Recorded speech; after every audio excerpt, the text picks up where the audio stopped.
to read. I especially love to read science fiction, and N.K. Jemisin is one of my favorite authors.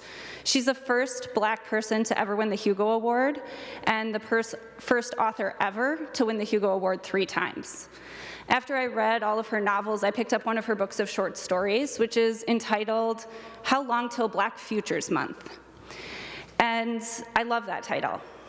Black History Month is an important time to highlight and remember the people and the events of the African diaspora.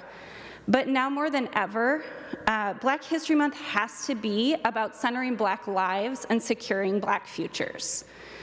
As we continue here with Black History Month, I think it's important that we look at Black history as a way to guide our investments in Black futures. A world that invests in Black futures, we can build that here.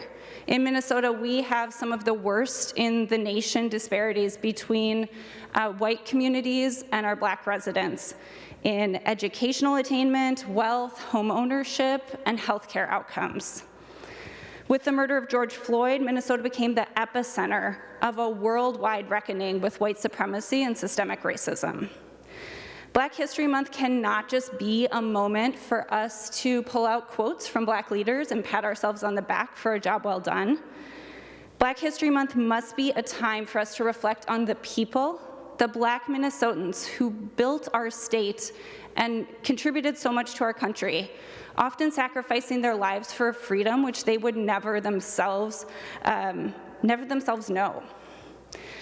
So we have to acknowledge that our state has and continues to fail Black people in Minnesota.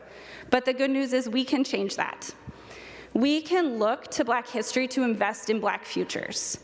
We can listen to those who continue to carry the legacy of the abolitionists, the freedom fighters, the reproductive justice leaders, to know exactly how we can support Black Minnesotans and Black futures.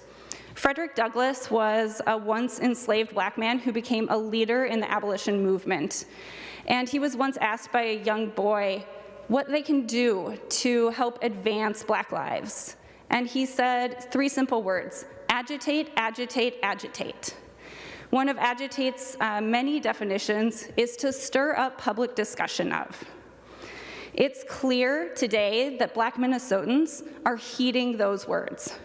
So starting this Black History Month and continuing in perpetuity, we can listen to Black Minnesotans as they tell us very clearly what their communities need. We can hear them and we can act. Thank you, Mr. President.